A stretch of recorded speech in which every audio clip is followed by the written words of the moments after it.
All right, so welcome and thanks for joining. We'll be recording this for you to review later or for anyone that couldn't make it today. Krishan, I see you working away in the background there, so we'll make sure to talk loudly so you can hear us clearly. The purpose of this presentation and webinar is just to give you guys a project update for our Port Charlotte self-storage development project, and also to answer a bunch of frequently asked questions that we get kind of on a daily basis via Instagram or Facebook for a bunch of different followers. So hoping to go through that. And then at the end of that, we will also get Nick and Jake on to review the final stages of their construction build in Texas and also where they're at right now with their Punta Gorda project. So Nick and Jake are also partners with us on the Port Charlotte project, and they have a lot of experience to bring to the table. So we're looking forward to hearing from them on their project updates as well. All right, let's click through here. So just a general disclaimer, as a reminder, we're not lawyers, we're not accountants, we're not trying to provide you with legal or accounting advice. What we're trying to provide you with right now is a summary of our experience, kind of our mistakes, our best practices that we've learned, and we want to answer as many questions as possible. So make sure that you bring those questions to us and we gladly answer them. If you do have further questions about investing in the project, feel free to reach out. You know how to get a hold of us. You have our emails, our phone numbers, our Instagram, Facebook, and we would gladly chat with you on that going forward. So quick overview of the team. You see me on the left. There's Nathan just to the right of me. We'll have another webinar with Barry at some point if you're interested in joining. I think you already know a little bit about myself and Nathan, but for Barry, this guy's a beast in the game, about 30 years of experience, dozens, if not 100 plus projects of this scale, a lot of experience brought to the table. James, I don't want to cut you off by no means, but just to give your audience a little context on Barry, Yeah. when we were at our site in Texas not that long ago, I asked Barry. I thought he built about 150 facilities, but I guess he's at about 300. So Oh, Jesus. I was a little off, but he's built a lot. So he's Yeah. just a ton of knowledge. So awesome to have him on the team for sure. Yeah, he knows the stuff like the back of his hand. He's got connections in every aspect of the build, from initial sourcing all the way up to final construction and management. So he's been a really great resource to lean on. He is also one of the partners on this project, as well as the project manager, his company's project manager. And then to the right of Barry on the slide, you have Nick and then Jake. And both Nick and Jake bring a lot of experience to the table. You can kind of read through what's on the slide there about them. And once we get to their project outline, maybe they can go through a little introduction of themselves and chat a little bit further. So quick overview of the self-storage industry. It's a ton of revenue, about $40 billion in industry revenue generated. And there's just over 50,000 self-storage facilities in the States with excess demand still. So there's still room to grow. There's still room to expand. And that's what we're here for. We're trying to meet that excess demand. And we know that about 10%, roughly 11%, let's just say, of households rent a self-storage unit. It's a lot more prevalent in the States than it is here in Canada, but it's starting to become more prevalent in Canada as well. And you can see that with lender sentiment as well, where they are starting to become a little bit more lenient and relaxed on their extremely tight lending criteria for self-storage. It's starting to become a little bit more alike what the lending criteria is in the States. And people ask all the time for occupancy and who's using self-storage and everything like that. We'll go over a few of those things, but average occupancy is around 92%. That's kind of where we want it to be, so that we can take people coming in off the street, let's just say, and offer them something rather than being at 100% capacity and not having anything to offer them.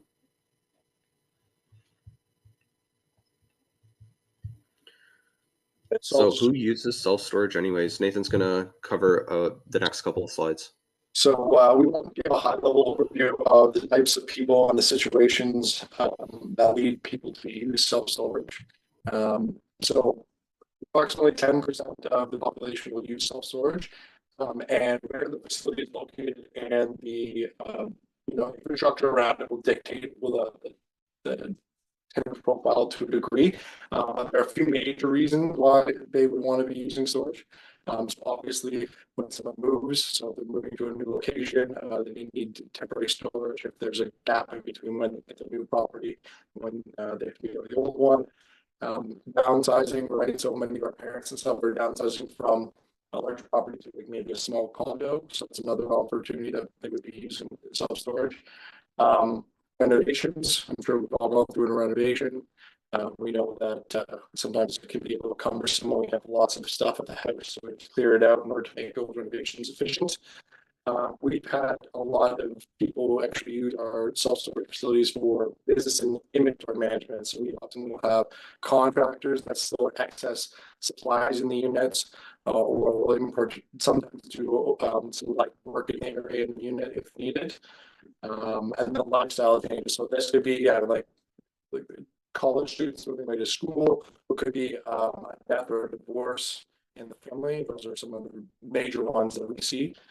And then travel. So I mean, if you're traveling for some period of time, if you're going overseas as a soldier, for example, you may want to store your stuff and you need that, and it's a relatively inexpensive way of storing your stuff safely.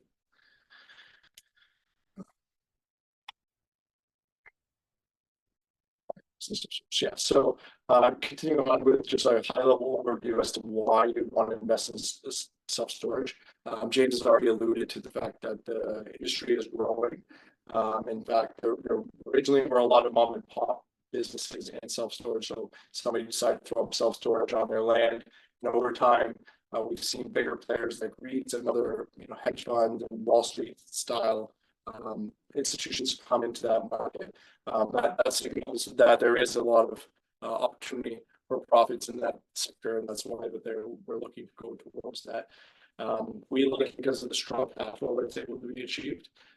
So that coupled with the low operating expenses allows us to generate good, strong cash flow in the property. So in addition to that, there's several tax advantages.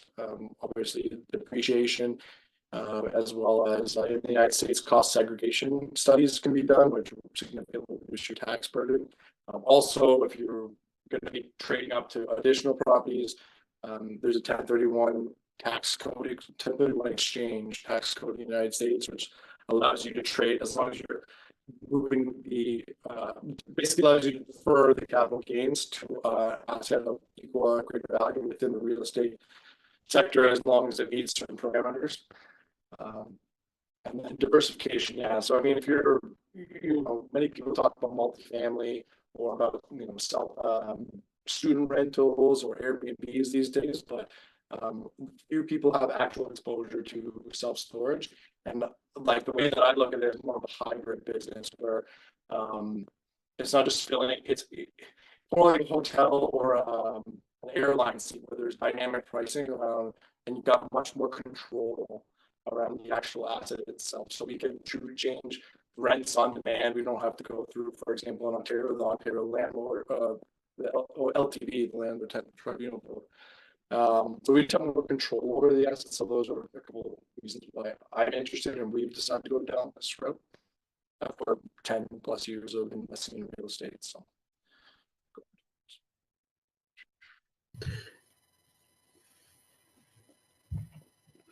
Yeah, so on the self-storage side, when we're looking at the underwriting compared to multifamily investing, so as Nathan just said, we're pivoting to this after a long time of investing in multifamily and residential. And if you've seen any of my Instagram stories or Facebook stories or reels or whatever, you know how crazy some of those stories can be, and some of the places are absolutely destroyed after the tenants have their way with them, and there's almost no recourse. There's almost no control of the assets. So while that was fun and great for content, I'm ready to move on to something that is much higher return on time. And if you know how to underwrite multifamily, you pretty much know how to underwrite self-storage. The underwriting is very similar. There's some small differences. that can, you can learn over time, but you can get the gist of it very quickly. The scalability is unparalleled in comparison to multifamily, though. You can add a lot of units to your name very quickly without needing to build that same level of diligence in terms of teams and people. It's much easier to automate, so you can scale a lot faster and bigger.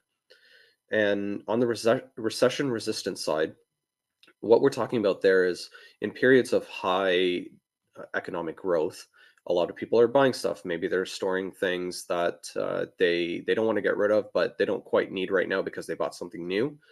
And conversely, on economic downturns where they're maybe downsizing, but they still don't want to get rid of, you know, grandpa's picture frame set and stamp collection, that goes to storage. And there's seems to be a market for every economic turn for the storage community.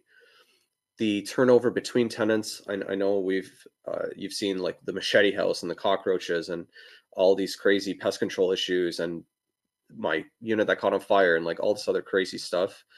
Um, about as bad as it could possibly get in the storage world is maybe they put a dent in our steel wall and maybe a little bit of a chip in the concrete floor, maybe some mold that needs to be brushed off if there's some water damage, or some pests that got in that we need to get rid of. But at the end of the day, it's a steel box with a concrete floor, and it's really hard to damage that when you're moving things in and out.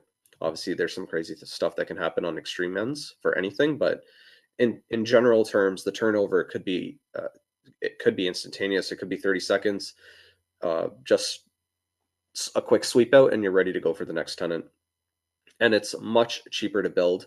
Like we said about the steel and concrete, we also don't need to worry about utilities in the same way, heating and cooling in the same way, reeking, roof leaks in the same way, etc. There's much less to build, and that's why it is also cheaper to build. So many different reasons why your dollar goes further and why we've chosen to invest in self-storage as well.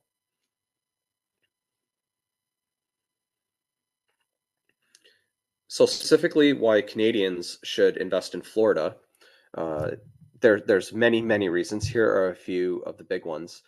Um, in Ontario right now, our cost of living is very high. In Canada in general, our tax rate's very high. But in Florida, we see a lot of the migration is very high, which in turn drives up the value of self-storage and the demand for self-storage. The business and economic climate is super friendly for investors. There's a lot of growth that's centered around bringing investors to the state and providing incentives for them to thrive.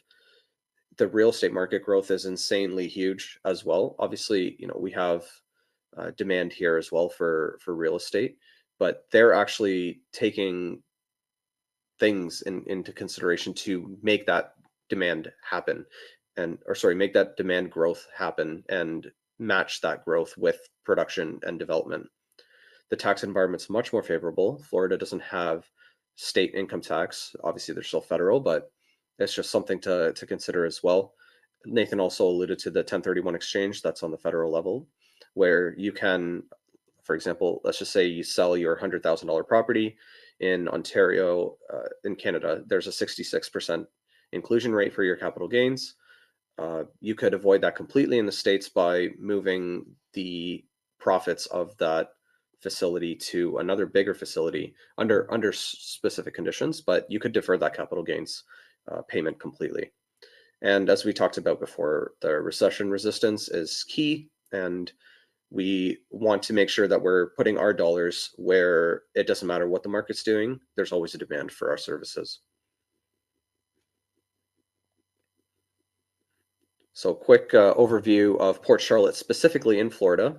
It's a relatively small population with 55-year-old median age, but relatively high median household for the States and decent rental income.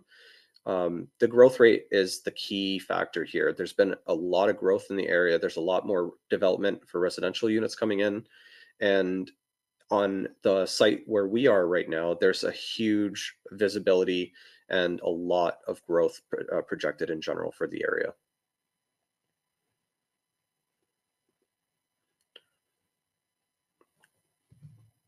So Autopilot is our company, and for the Support Charlotte project, we are going to be looking at developing around 100,000 acres of net rentable square foot on approximately 8 acres of land. So right now it is just grass, but it is a high traffic area where this grass is going to be turned into something that is pumping out cash flow for our investors, and about 950 units, just under 1,000, 932 units, with most of the units being self temperature controlled. We're nailing down those final numbers still, but that's the rough kind of idea of where we're at right now. We might have some drive up storage or maybe some parking. We're just trying to finalize that still. But that's the scale of what we're working at here. You can see where the site is, 2 major roads intersecting there, and tons of drive-by traffic. When we had done our feasibility report, one of the funny comments that we had read in there was putting up a giant flag just to get visibility and people looking at it and stuff like that. And the author of the feasibility study had said, like, this is America. No permit officer is going to tell you to take that flag down. There's too much pride in the flag to get you to take it down, even if it might not be allowed specifically by permits. And it just is free visibility and free attention at the end of the day. James, one thing, do you mind going back to that last slide? Absolutely. The one neat part about doing self-storage in the US, and especially the one that you have designed here, it looks a lot more like commercial retail space. And especially with the map, you are right smack dab in the middle of the people that you are targeting to use this space. In Canada, obviously, we have the traditional self-storage, the more drive up, where it's in an industrial park, where it's dimly lit. It might have a fence, it might not be, it might be gravel, roadways, etc. You're throwing a Class A facility here with paved roads, landscaped, well lit, well protected, gated, and something that actually flows with the community that you're in. So I always like to comment about that, especially when you have this kind of residential density around you. And it just fits within the community so well. It's exactly what the community needs. And when we had done our feasibility study, we know that there's an excess demand of around 100,000 even after we build this thing. So, we could potentially build 2 just to meet the needs of the community. James, can I chime in here too, just while you're talking about location? 100%. Just that road that it's on, you guys, everyone, if you go to Google Maps, it's a better indication, but this road that it's on, it is the only road that leads into Boca Grande in Florida. And Boca Grande is where all the, fancy rich people live and whatnot. But on Boca Grande, there is not a single self-storage site on that island. So anyone who needs storage is going to be going obviously down this road. And when you're the first site, it's, it'll be helpful. So I just wanted to throw that out there.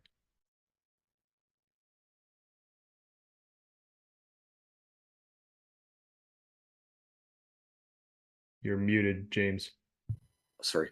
We'll be tossing a few of these frequently asked questions towards you, Nick, and Jake, just to kind of talk about how you mitigated some of the risks and how you addressed a few of the things that you had just basically come across in your last few years of developing your facility. So the first one, we kind of touched on it with the feasibility study, but how did you determine market competition in your areas? Well, I guess just to give a brief introduction on who I am and whatnot. Obviously, my name's Nick Van Dyke. Jake and I are owners of NVDR Developments, and we're on this deal with James and Nathan. Started in residential. Now our main focus is commercial self-storage facilities because clearly of why James has gone through some horror stories. I kind of same thing, and there's always bigger, better things out there, and storage is one of them. But to answer your question, I guess, with regards to market competition, we run before we even put a shovel in the ground, put a property under contract. even before we even like pay a penny, we get a feasibility study that's done by someone who like specializes in feasibility studies and storage specifically. And in there, they can calculate, okay, here's all the demographics, here's other sites in the area. Is there enough demand in that area? They literally hone through everything with a fine-tooth comb. And there's a calculation behind, okay, if you have so much population in a 3 or 5 mile radius, how much demand of storage do you need in that area? You know, you subtract your existing facilities, and leftovers the amount if you were to develop a storage, if you have the demand or not. So we get those feasibility studies, but then we usually take it a step further and get a CubeSmart projection. And CubeSmart is, you kind of, I guess you've seen on some of the slides, there's a sign saying CubeSmart. CubeSmart's basically a massive REIT who owns facilities, but they also manage facilities. CubeSmart and Extra Space are one of the largest in the US. So we talk to CubeSmart well in advance and say, hey, if we bought this land and if we develop this facility and if we develop 100,000 square foot Class A 100% climate controlled facility, what is your opinion? What are the rates? What's it going to generate in income? What do you think the expenses are going to be? And they run their like a 7-year projection. Keep in mind, their projections are typically conservative because in one day they might want to buy that facility. So we talk to them, we talk to the feasibility study, the township, like municipalities, whatever. And you talk to so many different people. Like obviously James and Nathan talked to us with regards to this. We talked to Barry and whatnot. And now you have multiple eyes looking at the same thing. So I'm kind of going off on a tangent here, but nonetheless, these are all the things that we look at, with respect to obviously the market competition. And if everything kind of makes sense, then it's, that, okay, we should move forward with this. But, yeah, so that's a long way to answer your question, but there you No, go. that's perfect. Can I jump Basically, a in? lot of due diligence, Yeah, 100%, Jay. No, sorry, and just to add some context, the gentleman that does the feasibility studies, he got brought on just to give him and show X the biggest REIT now, but he was brought on when there was only 9 facilities nationwide, and they are now the 4th biggest REIT in the entire like the entire country. So he was there during a lot of that growth, and he was doing feasibility studies. What was it, Nick? Since '96, I think, was his first feasibility study. So I mean, he's been around the block. He's been a part of a lot of these deals and getting the financing and things approved. And he's put his self on the line, for lack of a better term. Yeah, I'm pretty sure he developed the underwriting for Wells Fargo to even underwrite self-storage in the first place, right? So Stephen Ross he's got a ton of experience that he brings to the game. He's on pretty much every board nationwide that there is for self-storage, and that's the kind of experience that we want to lean on to make sure that we're not making or taking unnecessary risks. We're acknowledging the risks that we're taking. So we kind of covered the risks that we've mitigated a little bit and how.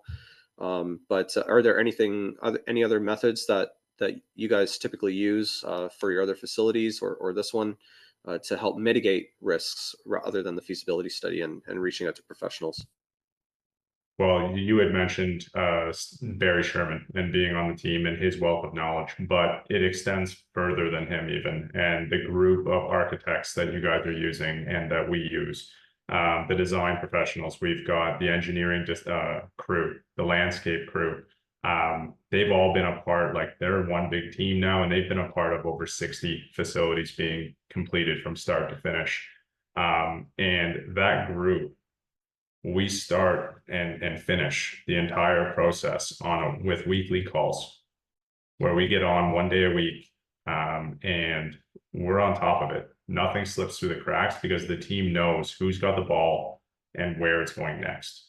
And it really allows you the opportunity to be proactive rather than constantly reactive. And we've all had the flips, or we've all had the conversions, and we've all had the renovations that the ball gets dropped by a contractor. just through lack of communication or miscommunication. And by getting on these calls and getting the whole team together, there's what, like 13 or 15 of us on a call on any given week. And, everybody just knows where it's at and where it's headed. Yeah, and then obviously to kind of add to that, Jake, like when you're talking about risk, like obviously there's risk in everything, but I think when you gotta kind of take a step back and say, okay, like what asset class am I investing in? And someone who's had multiple multifamily properties and dealt with a ton of, you know, bad situations, a lot of good situations, and a lot of people start in residential, but um, when you look at the past history of self-storage as a whole, like in the last 40 years, self-storage hasn't had a single dip. Whether it's, through recessions, good times, bad times, whatever. I think you gotta take a step back and look at the bigger picture where you have self-storage during, bad times. People are downsizing, selling things, but they don't just get rid of all their stuff. They'll stick it into storage.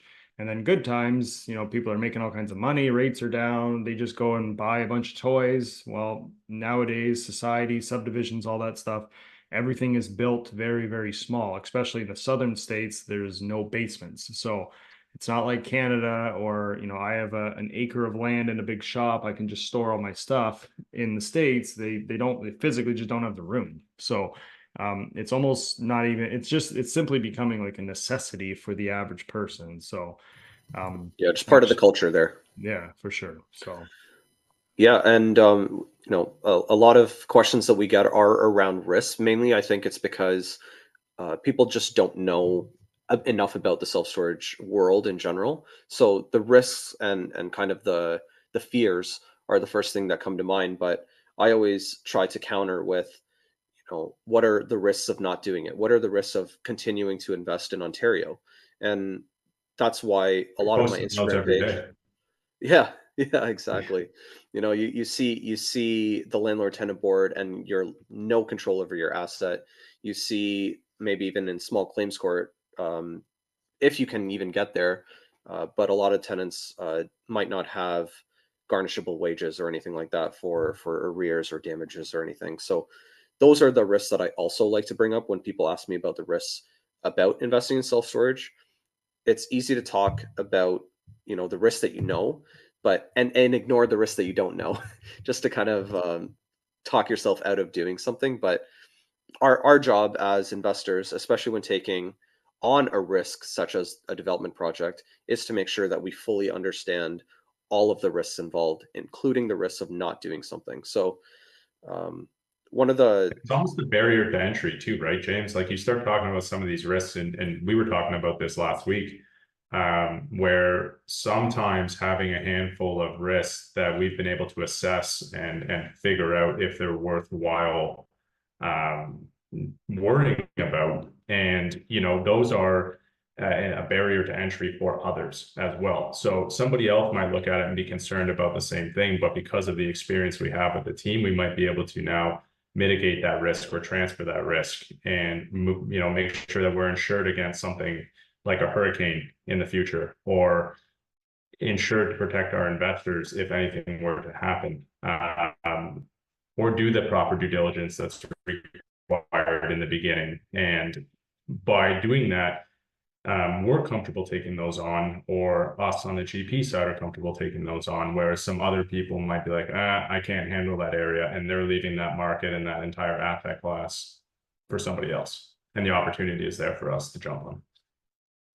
and then just to 100%. kind of, I just want to add to that, obviously we're talking about risk here, but anyone who's an LP investor and how these syndications work, like as an LP investor, like if somebody trips, falls, dies, whatever, obviously God forbid something happens, but like as an LP investor, none of that liability or risk falls onto them. That's all on the GP side, which obviously is mitigated with proper insurance and coverage and everything else. But just how they structure that. But I think the other side too is like, I guess what's the risk of not investing? Like everybody wants to invest, everybody wants to put their money in assets, and you know everybody always wants a more piece of the pie. They, you know, they do private lending, but then they don't get any equity and all this other stuff. So at the end of the day, like I feel that if anyone's going to invest in these kind of deals, they're already an investor who's looking for opportunities. I guess the risk that they might want to, you know, look at is like, what's the risk of not investing into these kind of development projects, where I feel, in my opinion, after all the experience that we've dealt with, is a lot of the risk has definitely been mitigated versus, you know, a residential property in Ontario. You're going to buy a property, you're probably 5 years by the time you stabilize it, by the time you turn over units and do all that stuff.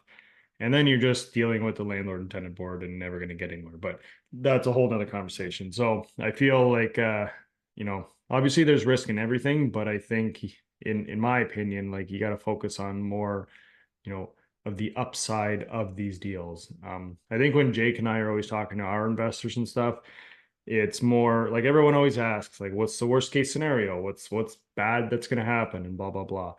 Which, not that we want to shut it down, but I think you always like the risk, in my opinion, in all these deals is how long is it going to take? That's really the big question. Like, you're going to get the financing, you're going to get the facility is going to get built. We've already done a ton of our due diligence to know whether or not there's demand or not. Otherwise, you're not going to develop a $20 million asset. Like a lot of that risk has already been mitigated, but the question is how long is it going to take? So we're obviously conservative with our, you know, estimations and how long it's going to take to get built, stabilized, refinanced, all that jazz. But, you know, worst case scenario, it takes a little bit longer. But at the end of the day, the asset is still there. You can touch it, feel it, and, you know, ultimately other people are paying for it. So 100%.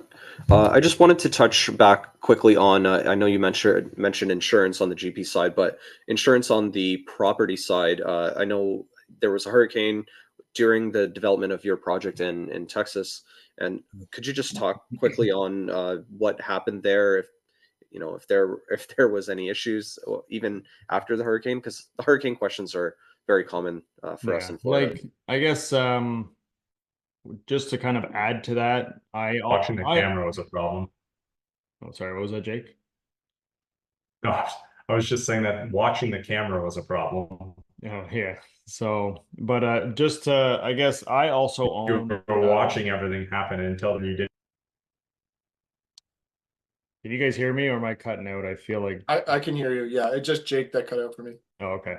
So no, I own a couple residential properties in Southwest Florida. You know, maybe 40 minutes or so from the Port Charlotte site, and we recently went through Hurricane Ian, which was probably one of the largest hurricanes in Florida. So here I am, a Canadian owning real estate in Florida. Never in a million years thought I'd deal with a hurricane, and here I was. But fortunately, we had very minimal damage considering it was the worst hurricane ever. So, um, but for Texas, we recently just had a hurricane, and I'm like, great, here we go, another hurricane. Like, what are the odds? My luck. And you know, I think that goes back to this whole fear thing where, you know, you could build bridges, but you never really end up crossing.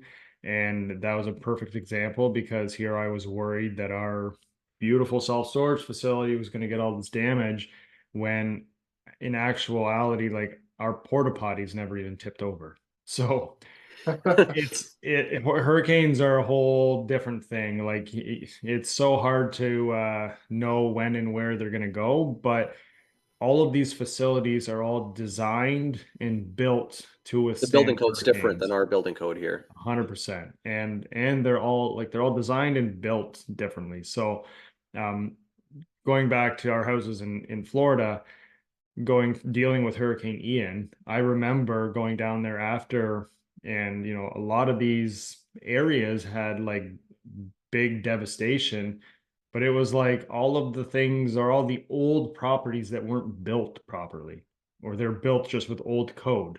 But all of the new self-storage facilities and new houses that were built in proper elevations and proper building code, they're all there perfectly fine. So, you know, couple palm trees might fall down, but you know, even those are meant for hurricanes, hence the climate, right? But The hurricane that we dealt with in Houston recently was literally nothing. It was just a big rainstorm, essentially what happened. I was just hoping And it would fill up ultimately, our at the pond. end of the day, you still have insurance, right? Like we're still going through Absolutely. the proper process of having that extra coverage. Yeah. If the worst case scenario happened, we've got Yeah, that. like that's like essentially, you know, in Canada, you have more coverage maybe related to snow if you're in the way Right. in the north versus in Florida, like they don't have snow, they have hurricanes. So you just, you know, your insurance coverage is more or less relative to your location. Yeah. Yeah, no lender's gonna put a $20 million loan on something if they think it's gonna be blown away next day. So Exactly. No. there's ways And to mitigate those risks as well. to protect the investors, the prep is often built into that as well. The insurance company knows that we have investors on a deal in a syndication, and you know there is a certain amount of time plugged into that insurance quote that allows the payments to continue to our investors. And then that just goes back to Nick, what you were saying about time. It's like, okay, we had a hurricane, maybe it got knocked over and they had to restart. Well, now pref is still being paid. We're going to continue to fix the asset and build it. It's just going to take now a little bit more time. Yeah. Yeah, that's perfect. That's actually a really good point, that the insurance covers the pref payment as well. So a couple last things to talk about here. So we briefly discussed the risks that we accepted, and the risks that we can avoid are basically the last point. But on the acceptance side, so when it comes to market conditions and interest rates and stuff, those are things we obviously don't have any control over. We can't really mitigate them. What are some ways that we can just kind of protect ourselves, even if we just have to accept those risks? Well, one thing, James, that we're finding now, like we've talked a little bit about the Houston project that we've brought now to an opening. We're finding out that we have the opportunity to refinance at a CO level. It doesn't have to be completely stabilized. You know, you're not going to get enough money necessarily to refinance all your investors out of construction, et cetera. But let's say the rates have swung significantly. There may be an advantageous window for you to do that and say get out from some not so favorable construction financing into a more cash flow positive valuable interest rate. Then you can refinance that, and then again once you start to get some stabilization, or obviously as Nick and I are going through as well, we're finding out that you know at 35% you're able to refinance it. It's all of a sudden another value, and then it jumps in value with every little bit that you start to stabilize and to lease out those units closer to capacity. Are you guys already at 35%, or that's just what the next benchmark is? No, that's where normally now at 35%, 30 to 35%, you're in a cash flow positive position. Gotcha. Okay. You're actually now starting to earn some income. It's able to carry itself. But that to me would be probably the first place that we would want to go to even consider refinancing. But Right. Yeah. Okay. I think I thought you guys were just big, killing it so bad that you were already at 35%. And I was going to say, holy crap, good for you. we are taking early leases right now, but right. Gotcha. That's still phenomenal though. Like Yeah. at 35, so that's 65% of cash flow. 65% of leases are for cash flow. That's pretty wild. So yeah, it's phenomenal. And just moving on quickly here to the last one, the risks we can avoid by just not accepting them. We already talked a little bit about the feasibility study and making sure that we do our due diligence. So I think we can kind of skip past that one. But is there anything else that you guys wanted to share before we move on from the slide?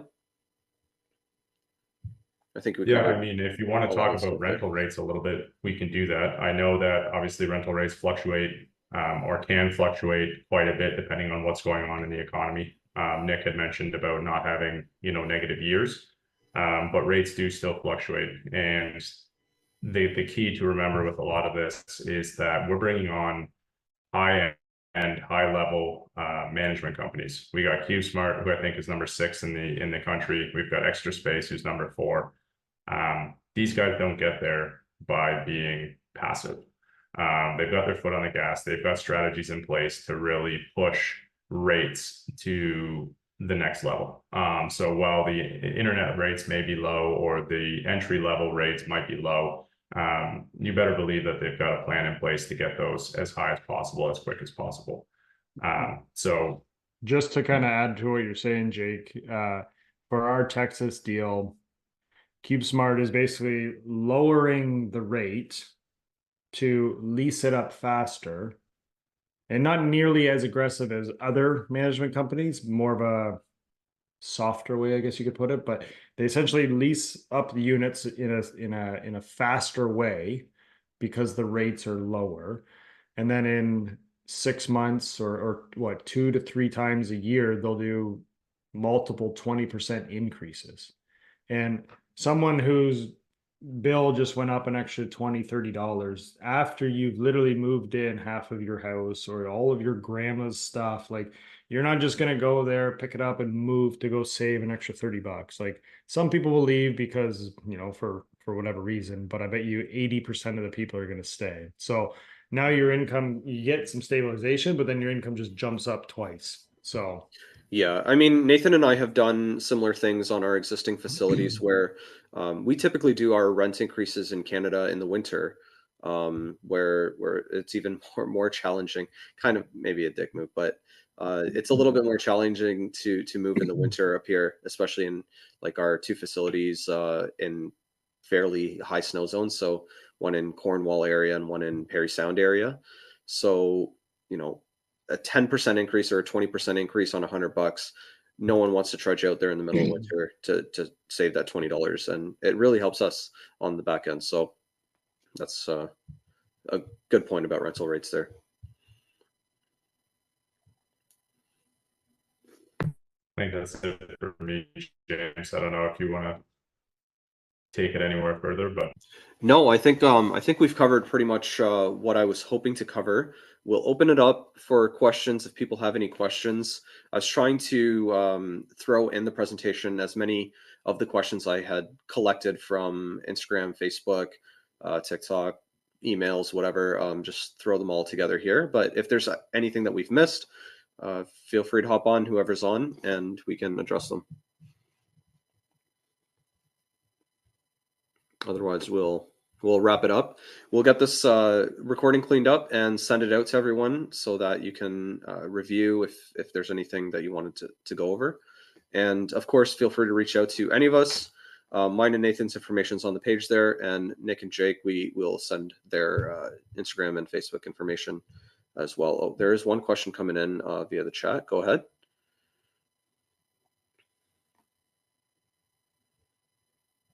It's iPhone.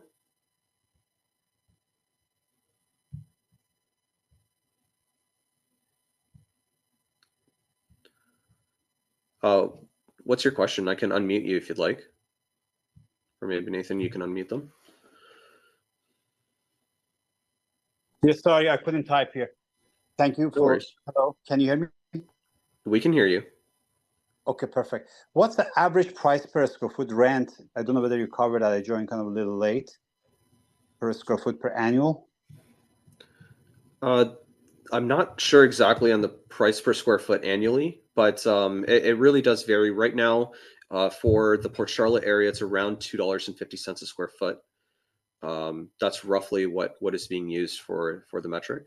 I think annualized when we did the feasibility originally, it was north of 25. I think like it was up there. It was like there's some very high rates in this area of Florida. Yeah. Do we have any ratio for lease to the cost? You're saying the lease price to the cost ratio? Yes. Is there such a thing to just calculate what's the annual lease you can collect for how much cost per buildable? We have expense ratios in general, and like I don't have this facility isn't built yet, but we can kind of project based off of existing facilities. So for mine and Nathan's existing facilities, our expense ratios are anywhere between 9 and 12%. On this facility, since it is climate controlled and professionally managed with a very high quality manager and everything like that, our expense ratio is probably going to be around the 20-25%.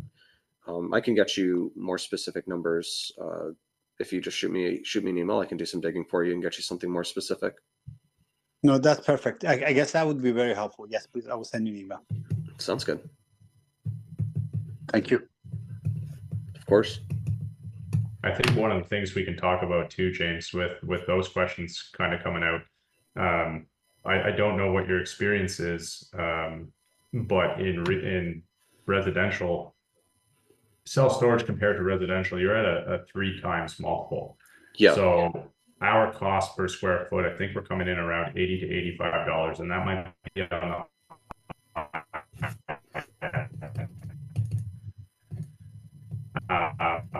to develop self-storage. So Yeah. you're getting a townhome, apartment building, anything for $240, $250 a foot. You're not. In Canada, we're $350 to $400, and that's if you're GCing it yourself. So it's even higher than 3 times. So I think that's an important fact too.